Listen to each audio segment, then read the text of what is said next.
উদ্দেশ্য হলো আল্লাহ রাব্বুল আলামিন সূরা বনী ইসরাঈলের 1 নম্বর আয়াতে জানিয়ে দিলেন, আল্লাহ বলেন পবিত্র ও মহান তিনি যিনি তার বান্দাকে এক রাতে মসজিদুল হারাম থেকে মসজিদুল আকসা নিয়ে গিয়েছেন, যার চারপাশে আমি বরকত দান করেছিলাম যাতে আমি তাকে আমার নির্দেশন সমূহ দেখাইতে পারি।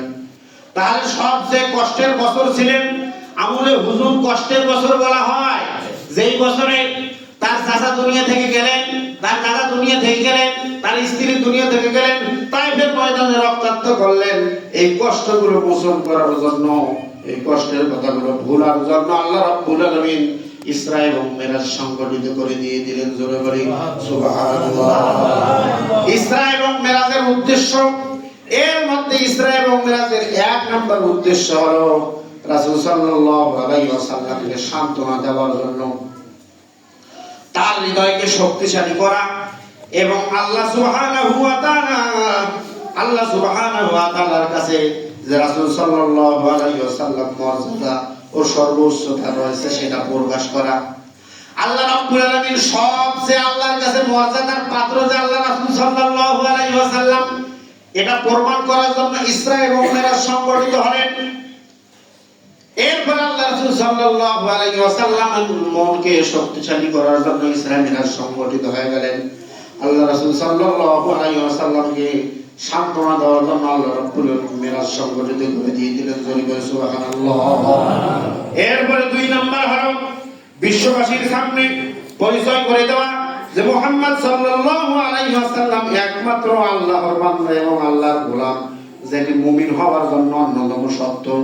কেউ যদি মুমিন নিজেকে মুমিন হিসাবে, মুসলমান হিসাবে দাবি করতে চায়, নিজেকে মুমিন হিসাবে, মুসলমান হিসাবে যদি দাবি করতে চায়, তাহলে মুহাম্মদ সাল্লাল্লাহু আলাইহি ওয়াসাল্লামকে আল্লাহর বান্দা এবং শেষ রাসূল হিসাবে মানার প্রয়োজন আছে না? আছে।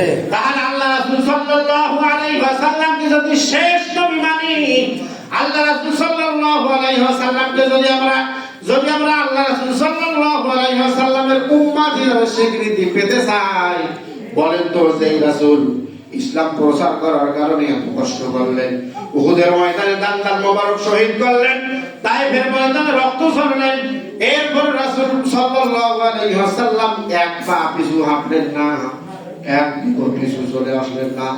যেই রাসূলের শরীরে, আমি যে প্রথমে বুঝাইতে চাইছিলাম, যেই রাসূলের শরীরে মশা এবং মাছি ভরা হারাম ছিল, যে রাসূল রোগের মধ্যে যদি বাইরে বের হতেন, ফেরেশতারা তার মাথার উপরে পর্দা দেন, রাসূলের শরীরে রোগ না লাগে।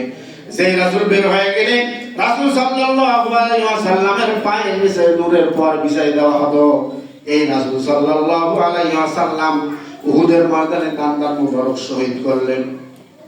সেই আল্লাহ কি বেঁচে ছিলেন না? ছিলেন না। যেই রাসূল বাহিরে বের হয়, রাসূলের শরীরে যদি রোগ না লাগে, এরপরে বাহিরে হাঁটলে রাসূলের পায়ের নিচে নূরের পর বিছাই দেওয়া হতো। যেই রাসূলের শরীরে মশা এবং মাছি পড়া হারাম, সেই রাসূল আবার যে তাইফের ময়দানে রক্তাক্ত হলেন, এটাকে আল্লাহ দেখলেন না?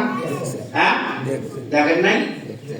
এরা দেখার পরে কিছু না বলার কারণ হলো, ওগো রাসূল, তোমাকে আমি দুনিয়াতে পাঠালাম মানুষের কাছে হেদায়েতের বাণী পৌঁছায় দেওয়ার কারণে, মানুষের কাছে আমার বরাদ্দ রব্বাকা ফাকাব্বির, আমার বরাদ্দ প্রকাশ করার জন্য আমি তোমাকে দুনিয়াতে পাঠালাম। মূল উদ্দেশ্য আমার এটা। এখন এই দাওয়াতি কাজ করার কারণে, দাওয়াতি কাজ করার জন্য প্রয়োজনে যদি তোমার রক্ত দেওয়া লাগে রক্ত তুমি দিয়ে দাও, যদি তোমার দাঁত ভাঙা লাগে দাঁত দিয়ে দাও, যদি তোমার হাত দেওয়া লাগে হাত দিয়ে দাও। এরপর আমি আমার যে দায়িত্ব দিয়ে তোমাকে দুনিয়াতে পাঠালাম, সেই দায়িত্বের হিসাব সঠিকভাবে বুঝে নেব। এরপরে আমি তোমাকে, তোমার উম্মতদেরকে সঠিক পথে চালাবো।